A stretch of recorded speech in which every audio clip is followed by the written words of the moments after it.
विधान परिषदेच्या 17 जागांसाठी 18 जूनला निवडणूक होणार आहे. 22 तारखेला याचा निकाल लागणार आहे आणि त्यासाठी अर्ज मागे घेण्याचा आजचा शेवटचा दिवस होता.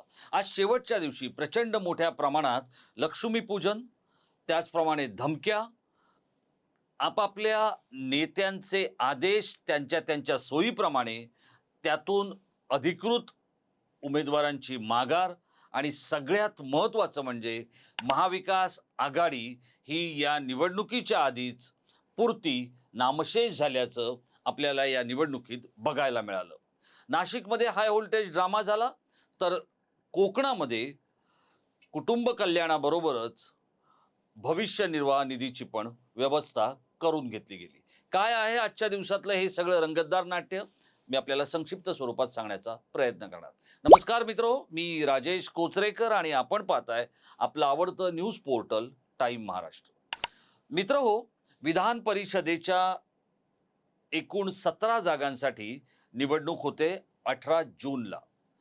विधान परिषदेमध्ये एकूण 78 जागा आहेत आणि या 78 जागांपैकी 22 जागा या स्थानिक स्वराज्य संस्थांमधून भरल्या जातात. आता या 22 पैकी 16 जागांवर गेल्या 4.5 वर्षात निवडणुका झाल्या नव्हत्या. याचं कारण काय, तर तिथे स्थानिक स्वराज्य संस्थांमध्ये लोकप्रतिनिधी नव्हते. आता 4.5 वर्षानंतर निवडणुका होते.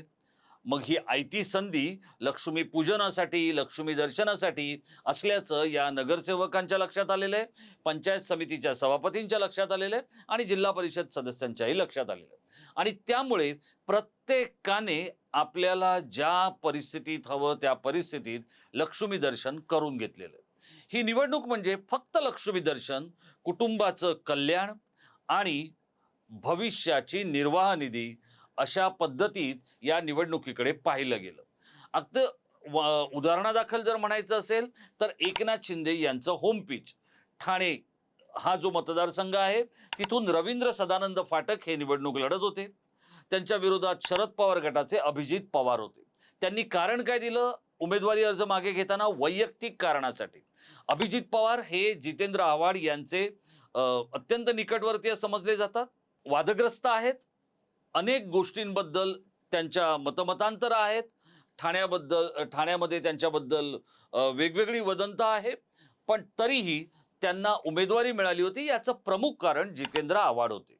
आता रवींद्र सदानंद फाटक हे निष्क्रिय आहेत. अशा पद्धतीचं त्यांनी गेल्या अनेक वर्षात या मतदारसंघात काहीही काम केलेलं नाहीये. ते स्वतः बांधकाम व्यावसायिक आहेत आणि त्याच सगळ्या गोष्टींवर ते पुन्हा पुन्हा तिकीट मिळवतात असा आरोप त्यांच्यावरती भाजपच्याच काही नेत्यांनी, नगरसेवकांनी केलेला होता. पण त्या आरोपाचं कशाशी काही घेणं देणं नाहीये. रवींद्र फाटक हे पुन्हा बिनविरोध पद्धतीने निवडून आलेले. आता बाळ माने हे 2024 मध्ये भाजप सोडून शिवसेनेत गेले होते. कुठल्या शिवसेनेत? तर उद्धव ठाकरेंच्या जीर्ण झालेल्या शिवसेनेत. आता मी जीर्ण झालाय हा का म्हणतोय, की या संपूर्ण कोकण किनारपट्टीवर उद्धव ठाकरे यांची शिवसेना ही खऱ्या खुऱ्या अर्थानं जीर्ण झालेली आहे. आणि त्याचं कारण मी म्हणतोय म्हणून नाही, तर आज स्वतः ते बाळ मानेंनीच सांगितलेलं आहे की जे मतदार होते त्यांचा संपर्क होत नव्हता, ते देवदर्शनाला निघून गेले होते आणि मग अशा परिस्थितीमध्ये निवडणूक लढायची तर लढायची कशी? आता बाळ माने हे सहजगत्या हाताला लागतील, कारण बाळ माने यांना आपल्या भविष्याची तजवीज करायची होती. ते भाजप सोडून का गेले होते? तर ते भाजप सोडून गेले होते ही जागा 2024च्या निवडणुकीमध्ये, विधानसभेच्या निवडणुकीमध्ये उदय सामंत यांना सोडण्यात आली होती, म्हणजेच शिवसेनेला सोडण्यात आली होती आणि ती जागा बाळ माने यांना लढवायची होती, रत्नागिरी विधानसभा मतदारसंघ. त्यावेळेला त्यांना ती लढवता आली नाही. याचा राग डोक्यात ठेवून, नाराज होऊन ते भाजप सोडून शिवसेनेत गेले. आता गेले तर गेले, ते शिंदेच्या शिवसेनेऐवजी त्यांनी निवड केली होती साहजिकच उद्धव ठाकरेंच्या शिवसेनेची. उद्धव ठाकरेंनी त्यांना आता उमेदवारी दिली, पण ते काही लढायला तयार नव्हते. याचं कारण असं आहे, त्यांचे हात बांधलेले होते आणि त्यांना लढायला सांगण्यात आलं होतं. साहजिकच त्यांनी स्वतःच्या भविष्याची व्यवस्था केली आणि त्यांनी नितेश राणे जे मत्स्य व्यवसाय आणि बंदरे विकास मंत्री आहेत त्यांची भेट घेतली. एकाच गाडीतून ते जिल्हाधिकारी तथा निवडणूक अधिकाऱ्यांच्या कार्यालयात पोहोचले आणि त्यानंतर जे व्हायचं ते झालं. इथे एक गोष्ट आपल्या लक्षात आणून द्यायची आहे की इथे अनेक जी काही मंडळं आहेत त्या मंडळांच्या नेमणुका होणं बाकी आहे. रत्नसिंधूसारखं मंडळ जर आपल्या पदरात पडलं तर बाळमानेंना ते हवंय. पण त्यासाठी अनेक लोक दावेदार आहेत, हेही दुर्लक्षून चालणार नाहीये. तर हे जे कोकणात आणि ठाण्यामध्ये झालं त्याही पेक्षा वेगळं नाशिकमध्ये झालं. आता नाशिकमध्ये नरेंद्र दराडे या अत्यंत बलवान अशा शिवसेनेच्या उमेदवाराला तिकीट मिळालं होतं. त्यांच्या विरोधात अर्ज कोणी भरला? तर गीते बंधूंनी, गणेश गीते आणि गोकुळ गीतेंनी. आता हे दोन्ही जे बंधू आहेत, गणेश गीते आणि गोकुळ गीते, हे गिरीश महाजन यांचे अत्यंत निकटवर्तीय समजले जातात. आता साहजिकच ही जागा भाजपला हवी होती, ती मिळाली नाही. वाटाघाटीमध्ये नरेंद्र दराडे यांना उमेदवारी मिळाली.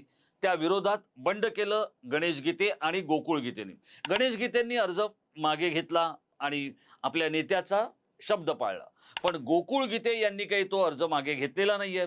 याचं कारण काय? तर शेवटपर्यंत, अगदी शेवटच्या मिनिटापर्यंत त्यांची वाट पाहिली गेली. त्यांचा मोठा भाऊ गणेश गीतेंनी त्यांना फोन केला आणि त्यांना अर्ज मागे घेण्याची विनंती केली.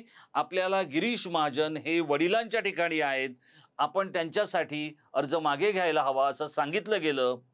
पण मित्रहो, ज्या बंधूंना गिरीश महाजन वडिलांसारखे वाटतात, त्याच गिरीश महाजन यांची राजकीय पत नाशिकमध्ये लागलेली असताना नरेंद्र दराडे यांच्या विरोधातला अर्ज मागे घेतला गेलेला नाहीये. नरेंद्र दराडे यांचा पराभव होऊ शकतो का? तर ते येणाऱ्या 22 तारखेला आपल्याला कळू शकेल. पण इथे जर आपण पाहिलं तर इथे मात्र काटेकी टक्कर होऊ शकते. आणि जर समजा इथून ही जागा आता याच निमित्ताने, कारण सकाळी गिरीश महाजन यांचा फोन आला होता या दोन्ही बंधूंना आणि सांगण्यात आलं होतं, विशेषतः गोकुळ गीतेंना फोन केला होता गिरीश महाजन यांनी आणि त्यांनी सांगितलं की अर्ज मागे घ्या. त्यानंतर अशी तयारी सुरू झाली होती. पण तिथेच कहाणीमध्ये ट्विस्ट आलेला आहे. कारण त्यानंतर गोकुळ गीते यांना गिरीश महाजन यांच्या फोन नंतर कुणाल दराडे यांचा फोन आल्याचा त्यांची पत्नी उज्ज्वला गीते हिने सांगितलं.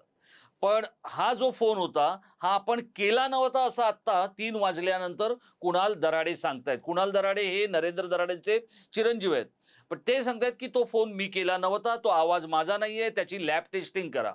मग हा फोन करणारी व्यक्ती कोण होती? आता ती फोन करणारी व्यक्ती जी होती तिने गोकुळ आणि गणेश गीतेंचा बाप काढला असं सांगितलं जातंय. आणि त्यामुळे ज्यांनी आमचा बाप काढला त्यांना अद्दल घडवणार अशा पद्धतीत आत्ता एका रंगतदार वळणावर नाशिकची निवडणूक येऊन ठेपलेली आहे.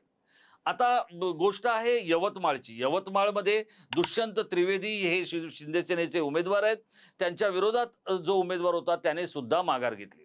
पुण्याची तर गोष्टच वेगळी. पुण्यामध्ये साक्षात लक्ष्मी निवडणुकीच्या रिंगणात उभी आहे. मग त्यामुळे आता पुण्यामध्ये काय होणे अशी परिस्थिती आपल्याला बघायला मिळते. विक्रांत काकडे हे तिथे निवडणूक लढत आहेत. विक्रांत काकडे हे संजय काकडे यांचे चिरंजीव आहेत आणि त्यांच्या विरोधात प्रदीप गंध हे भाजपचे बंडखोर उमेदवार निवडणूक लढत होते. त्यांनी आपला उमेदवारी अर्ज मागे घेतला आणि त्यानंतर श्रीकांत पाटील हे महाविकास आघाडीचे उमेदवार होते. त्यांनी सुद्धा अर्ज मागे घेतला. आता श्रीकांत पाटील यांना कोणी सांगितलं अर्ज मागे घ्यायला? शरद पवारांनी. महाविकास आघाडीचे करते धरते कोण आहेत? शरद पवार. पण श्रीकांत पाटलांना त्यांनी सांगितलं अर्ज मागे घ्या. कारण त्यानंतर सुनेत्रा पवारांनी श्रीकांत पाटील यांनी अर्ज मागे घेतला यासाठी शरद पवारांना फोन करून आपली कृतज्ञता व्यक्त केलेली आहे.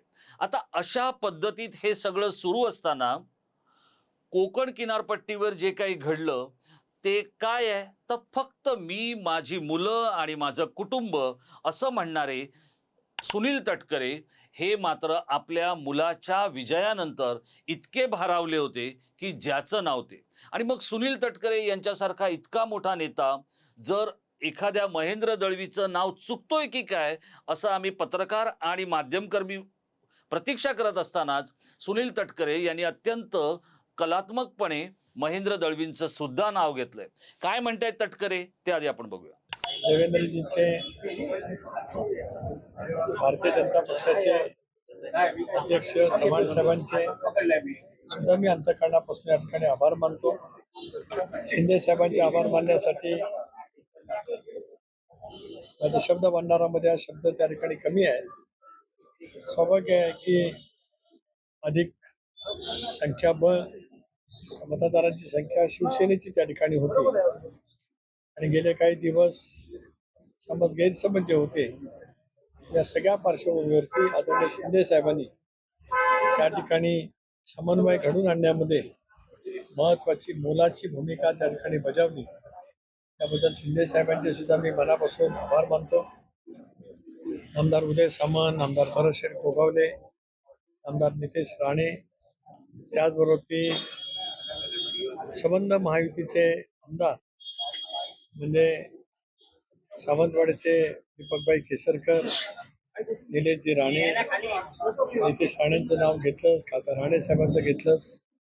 त्याचबरोबर ती राजापूरचे आमदार किरण सामंत, रत्नागिरीचं मी नाव घेतलं ते उदयजी सामंत, चिपळूणचे आमदार शेखरजी निकम जे राष्ट्रवादी काँग्रेस पक्षाचे माझे प्रमुख सहकारी आहेत, दापोलीचे आमदार राज्यमंत्री योगेशजी कदम, महाडचे आमदार भरतशेठ गोगावले, श्रीवर्धनचे आमदार आदित्य आहेस, पेणचे आमदार रविशेठ पाटील, अलिबागचे आमदार महेंद्र दळवी, पनवेलचे आमदार प्रशांत ठाकूर, उरणचे आमदार महेश बालदी, कर्जत खालापूरचे आमदार महेंद्र चोरवे, या सर्वांचंच मी मनापासून त्या ठिकाणी आभार मानतो. आता आपण पाहिलं की तटकरे यांना एकनाथ शिंदे यांचे आभार व्यक्त करण्यासाठी शब्दही नाही आहेत. जे तटकरे अमित शहा यांचे लाडके आहेत, जे तटकरे देवेंद्र फडणवीसांना हवेसे आहेत, जे तटकरे अजितदादा यांचे अत्यंत निकटवर्तीय होते, जे तटकरे जय पवार आणि पार्थ पवार यांना नकोसे आहेत, ते तटकरे एकनाथ शिंदे यांचे आभार मानण्याकरता शब्द शोधतायत. ही या निवडणुकीची सगळी गंमत होती. या निवडणुकीमध्ये निव्वळ फक्त लक्ष्मी पूजन, लक्ष्मी दर्शन, लक्ष्मी उपासना केली जाते. प्रत्येक नगरसेवक आणि प्रत्येक सदस्याची काळजी घेतली जाते. आणि मग आता गणेश गीतेंसारख्या नेत्याला जर अर्ज मागे घ्यायचा असेल तर नाशिकच्या पंचतारांकित हॉटेलमध्ये भेट घ्यावी लागते, कॉफी प्यावी लागते, समजूत काढून घ्यावी लागते आणि त्यानंतर जिल्हाधिकारी किंवा निवडणूक अधिकाऱ्यांचं कार्यालय गाठता येतं. इतकी ह्या निवडणुकीची एकूणच महती आहे. आणि त्यामुळेच ज्या पद्धतीत महाराष्ट्राच्या राजकारणामध्ये नेत्यांची, त्यांच्या कुटुंबांची आणि एकूणच राजकारणाची जी वाताहत झाली आहे ती पाहिली की मग महाविकास आघाडी ही कधीच महायुतीसमोर विरोध करू शकणार नाही का, असा प्रश्न सामान्य नागरिकांना पडतो. तो चुकीचा नाहीये. हेच या निवडणुकीने आज दाखवून दिलंय. तुम्हाला या सगळ्या राजकीय आणि लक्ष्मीपूजनाच्या नाट्याबद्दल काय वाटतंय या व्हिडिओच्या खाली असलेल्या इनबॉक्समध्ये आपण आपली मतं आवर्जून कळवा. या संपूर्ण सगळ्या विषयाच्या अधिकृत माघारीचे आणि अधिकृत उमेदवारीचे तपशील हा व्हिडिओ शूट होईपर्यंत हाती आले नव्हते. अत्यंत काळजीपूर्वक पद्धतीने निवडणूक अधिकारी ते तयार करतील आणि आपल्यापर्यंत पाठवतील. आम्ही लवकरच ते आपल्यापर्यंत पोहोचते करणार आहोत. पण त्यासाठी तुम्ही फक्त एकच करायचं आहे, सतत टाईम महाराष्ट्राची संपर्कात आणि जवळीकतेमध्ये राहायचं आहे. महाराष्ट्राच्या राजकारणातल्या इतरांना दिसणाऱ्या बातम्या वेगळ्या पद्धतीत तुमच्यासमोर आणण्याकरता मी आणि माझी टीम कटिबद्ध आहोत. आपण जो विश्वास दिलेला आहे तो विश्वास आम्ही सार्थ ठरवण्याचा आटोकाट प्रयत्न करतोय. आपण सतत आपले आशीर्वाद आमच्या सोबत ठेवावे इतकं सांगतो आणि इथेच थांबतो. धन्यवाद.